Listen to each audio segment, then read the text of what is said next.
Bill Shorten, actually wants you to think he's another Gough Whitlam.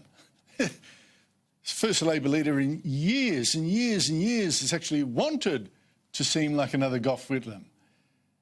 And I reckon he is, but not in a good way. And I thought it was very strange for the Labor leader to ask us to make this dangerous comparison today by going back to Blacktown's Bowman Hall in Sydney, to this same place where Whitlam delivered his famous "It's Time" speech in 1972, when he led Labor to an election victory. Men and women of Australia, the decision we will make for our country on the 2nd of December is a choice between the past and the future. Time for a new vision of what we can achieve in this generation, for our nation and for the region in which we live. It's time for a new government.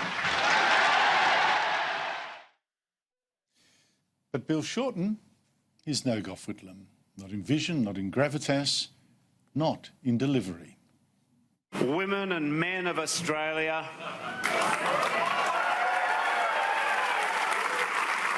would we reach for something bigger and bolder than more of the same? Would we step forward into a more confident, more modern, more self-reliant future? This was the choice then, and this is the choice this week and this year and now. Nor is there really a feeling now of "it's time" as there was with Whitlam. None of the excitement. So why would Shorten dare to invite this comparison? But more serious is this. In another way, Shorten does resemble Whitlam. The way, look, I know that Whitlam brought in some important social reforms. No-fault divorce, abolished the death penalty, homosexuality was decriminalised, all good things. But the economy went backwards. The inflation went to around 18%. Unemployment tripled. Government spending went crazy. Labor's financial reputation was destroyed, and a new generation of Labor leaders, Bob Hawke, Paul Keating, Neville Wran, they vowed that they would never do another Whitlam. But here comes Bill Shorten. He will do a Whitlam, he says. Some of it's, well, he certainly will with his "it's time" promises today, particularly this one. To Australians of all ages, from all walks of life and every part of our nation, who are waiting for the politicians to finally wake up, to protect the environment, to act on climate change, vote for change. And there was plenty more on global warming, and this is crazy.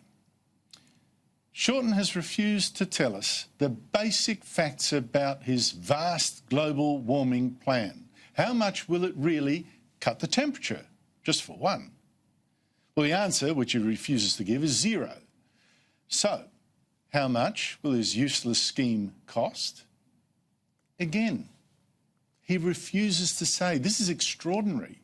He just refuses to say what it'll cost to wean us off coal-fired power generation, to drive electric cars instead, to close a lot of our coal-fired power stations, to have these energy bills. He just refuses to say the cost. But that cost has been estimated by economist Brian Fisher at $250 billion over the next decade. $250 billion. Now, this tells you that global warming really is a cult. If a politician can say that the cause is so holy that even you asking for the cost is a sin. I accept the cost question is not a dumb question. I'll rephrase that. I think it's a dishonest question. And on top of that, Labor's tax rises, nearly $390 billion of them over the next decade. And just when the economy is slowing fast, it's playing with fire. I mean, just today, unemployment went up from 5% to 5.2%. The economy is not healthy at all. Now, I'm scared about our future under Labor. And the Prime Minister today did play on those fears with his own "It's Time" riff. Now is the time to stop Labor's higher taxes this Saturday by voting Liberal and voting Nationals. Now is the time to stop Labor's reckless spending from starting by voting Liberals and Nationals on Saturday. Now, I think Labor, if it does get elected, well, this country is going to get hurt. But here's the thing. I do think it will be elected because the Liberals, well, the economy is, as I said, not doing that well even under them. And they haven't really offered a strong enough vision, nor have they dared to really argue against Labor's global warming hype or its crazy policy. Plus, of course, they've been too divided. In fact, today, again, that division was made obvious by Alex Turnbull, son of Malcolm Turnbull, who the Liberals last year dumped as Prime Minister. Turnbull, father and son, have repeatedly white-handed the Liberals during this campaign, and Alex has now even recorded robocalls for GetUp to attack two Liberal MPs, including Health Minister Greg Hunt. Hi, it's Alex Turnbull here, Malcolm Turnbull's son. I'm calling you to let you know that this election you have a choice. You can vote for Peter Dutton's deputy, Greg Hunt, who was part of the coup that removed Malcolm and scrapped any chance of action on climate change. Or you can vote for someone who has integrity and is standing up for action on climate change. We don't need more people like Greg Hunt and Peter Dutton in power. I really don't think we need more people like the Turnbulls leading the Liberals or getting involved in politics. For the Turnbull family, you see, it seems the Liberals always were just a vehicle for Malcolm's manic ambition to be Prime Minister. Now that it's not, they don't need it. In fact, they wish it dead. If the Turnbulls were less vindictive and more true to any Liberal traditions and values, they could not wish on Australia what Bill Shorten is promising to unleash. What Bill Shorten, a mini Gough Whitlam, is planning. But they do wish it.